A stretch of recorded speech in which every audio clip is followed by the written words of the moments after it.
Hello friends, good morning. Myself Dr. O.N. Tiwari, Program Coordinator, Yogic Science, पंडित सुंदर Lal Sharma, open university Chhattisgarh Bilaspur. आज हम yoga and meditation for health and mental fitness of students इस units का अध्ययन करेंगे। इसमें हम देखेंगे कि योगा हमारे मेंटल फिटनेस के लिए, हमारे पर्सनल लाइफ स्किल के लिए क्या क्या भूमिका अदा करता है। आप जानते हैं कि ultimate aim of education anywhere should be develop a complete human beings. For that skill need to be developed in all the domains to live happy, productive and peaceful life. Hard skills are the core skills which are required for innovation, creation, construction and production in various disciplines such as physics, chemistry, mathematics, biology, engineering and technology, arts and commerce. और भी जो भी हमारी ज्ञान की विधाएं हैं उन सब के अध्ययन के लिए, उनके स्किल को प्राप्त करने के लिए योगा स्किल्स बहुत मदद करता है, क्योंकि योगा स्किल से हम ब्रेन स्टॉर्मिंग कर सकते हैं, मेमोरी और इंटेलिजेंस को बढ़ा सकते हैं, बुद्धि और स्मृति को हम तीव्र कर सकते हैं। तो हम ये देखेंगे कि योग के द्वारा हम अपने क्षेत्र में कैसे कंसंट्रेशन करते हैं। आप जो स्लाइड्स देख रहे हैं इसमें हमारे भारत के राष्ट्रपति अब्दुल कलाम साहब हैं।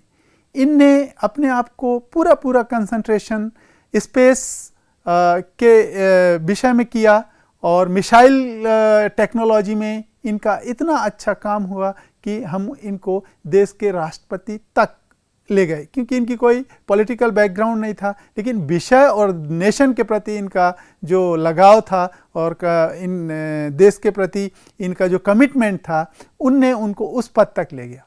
तो योगा का जो स्किल डेवलपमेंट है वो किसी भी व्यक्ति को अतीन्द्रिय शक्तियाँ प्रदान करता है। अतीन्द्रिय शक्ति का मतलब होता है एक्स्ट्रा ऑर्डिनरी पावर्स। आप जानते हैं कि योगा स्किल्स को प्राप्त करने के पहले हम थोड़ा सा एजुकेशनल स्किल्स और इसके बाद रिलीजियस स्किल्स, ये जस्ट इंट्रोडक्शन के लिए हम आपको बता रहे हैं कि एजुकेशनल स्किल क्यों हमको जानना जरूरी है। Educational skills has been presented under the following 12 domains: self development skill, social skill, interpersonal and collaborative skills, communication skill.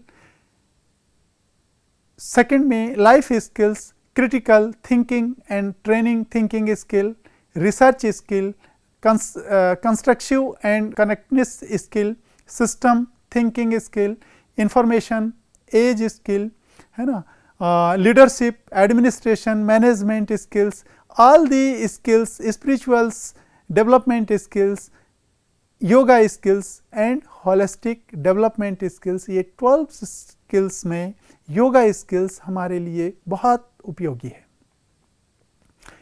अब लाइफ स्किल्स में हम ये देखेंगे कि हमारी लाइफ स्किल्स के लिए, हम अपने जीवन में कुशलता के लिए कौन कौन से बिंदुओं पर हमको फोकस करना चाहिए, उनमें कंसंट्रेट करना चाहिए। देखें, सेल्फ अवेयरनेस, अगर हमारे में अपने प्रति सेल्फ अवेयरनेस है, एम्पैथी है, इंटरपर्सनल रिलेशनशिप है, इफेक्टिव कम्युनिकेशन है, हम क्रिटिकल थिंकिंग कर सकते हैं, क्रिएटिव थिंकिंग कर सकते हैं, हम किसी भी प्रॉब्लम्स में डिसीजन मेकिंग ठीक से कर सकते हैं, प्रॉब्लम सॉल्विंग हम बहुत सहजता से कर लेते हैं, कोपिंग अप इमोशंस, हम अपने इमोशंस पे कंट्रोल कर सकते हैं, उनको व्यवस्थित कर सकते हैं, कोपिंग अप विद स्ट्रेस, हम अपने तनाव का प्रबंधन ठीक से कर सकते हैं। तो हम ये समझ सकते हैं कि हम अपने जीवन के बारे में कुशलतापूर्वक कार्य कर रहे हैं। ये लाइफ स्किल के अंतर्गत हम इन बिंदुओं को रखते हैं। योगा स्किल में जाने के पहले हम एक बिंदु पर और आपका ध्यान आकर्षित करना चाहेंगे कि स्पिरिचुअल डेवलपमेंट स्किल, क्योंकि प्रत्येक व्यक्ति विश्व का कहीं भी हो, किसी भी धर्म का हो, उसमें एक धार्मिकता, एक रिलीजियोसिटी आती है। रिलीजियोसिटी हमको बहुत सारे गुणों से अपने आप अवगत करा देती है, जो हम ना चाहते हुए भी हमारे में वो गुणों की आवश्यकता होती है। जैसे नॉलेज ऑफ सोल, कि इस सृष्टि का अंतिम नियंता कौन है, उसको जानने की हमारे में एक क्वेस्ट होती है, quest of for life values, conviction, commitment and character, happiness and distress. अगर हम रिलीजियोसिटी है, स्पिरिचुअल डेवलपमेंट है, तो हम डिस्ट्रेस रहेंगे, हमें तनाव आएगा ही नहीं, हम आनंदमय जीवन जिएंगे, ब्रदरहुड का गुण रहेगा, हम दूसरों की मदद करना चाहेंगे। इक्वलिटी, हम सब में समानता देखेंगे। एक्सेप्टेंस एंड एम्पैथी, हमारे में सबको स्वीकार करने की अपने आप क्षमता रहेगी। हम दूसरों से लव एंड कंपैशन, प्रेम पूर्वक उनसे हम सहयोग करेंगे। फ्लेक्सिबिलिटी, हमारे में एक फ्लेक्सिबिलिटी रहेगी, हम किसी में भी एडजस्ट हो सकते हैं और किसी भी समस्या में हम अपने आप को एडजस्ट कर सकते हैं। तो स्पिरिचुअल डेवलपमेंट स्किल का भी योगा स्किल के पहले हमको थोड़ा सा ज्ञान होना चाहिए, जिसमें ये बिंदु हैं। अब हम आते हैं योगा स्किल। योगा स्किल कैसे हमको स्किलफुल बनाता है, कुशल बनाता है। किसी भी फील्ड में अगर हम जाना चाहते हैं तो योगा स्किल अगर हमारे पास है तो हम कुशलतापूर्वक किसी भी फील्ड के किसी भी कार्य को कर सकते हैं। इसमें आप देख रहे हैं कि यम और इंटरनल वोल्स, यम 5 प्रकार के होते हैं: अहिंसा, सत्य, अस्तेय, अपरिग्रह और ब्रह्मचर्य। इन यमों का जब हम पालन करते हैं तो हमको स्वयं को तो लाभ मिलता है, हमारे सराउंडिंग्स में, हमारे नेगोवर्स में, जो हमारे पड़ोसी हैं उनमें, हमारे मित्र मंडली में, उनको भी लाभ मिलता है। अगर हम अहिंसा का पालन कर रहे हैं तो अपने आप उनसे हमारा बैर भाव हट जाएगा। सत्य का पालन कर रहे हैं तो हमारे लिए तो लाभकारी है, हमारे साथियों के लिए भी लाभकारी। तो ये 5 प्रकार के यम हैं जिनका पालन खासकर जो ग्रोइंग एज के स्टूडेंट हैं उनको अवश्य करना चाहिए।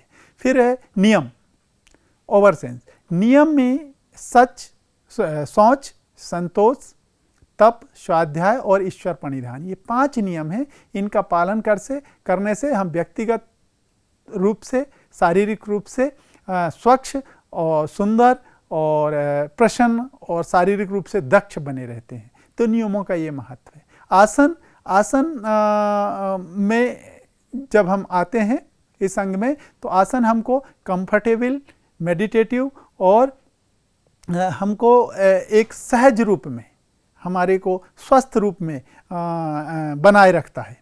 इसके बाद प्राणायाम है, regulation of the vital force, प्राणों का लेना और छोड़ना प्राणायाम, श्वासों का नियमन करना, एक रिदम में श्वासों को लेना प्राणायाम है। और प्राणायाम कई प्रकार के हैं।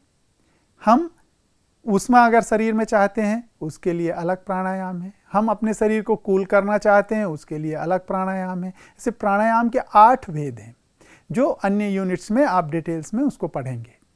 प्रत्याहार, प्राणायाम के बाद जो अंग आता है प्रत्याहार, विथड्रॉल ऑफ द सिम्टम्स। हम जो हमारे मस्तिष्क में चल रहा है उसको जब हम वापस लेते हैं, क्योंकि हमारे मस्तिष्क में बहुत सारे विचार लगातार चलते रहते हैं, तो उनको संयोग करना, उनको व्यवस्थित करना, ये प्रत्याहार में आता है। इसके बाद आता है धारणा, किसी भी चीज़ में कंसंट्रेशन करना।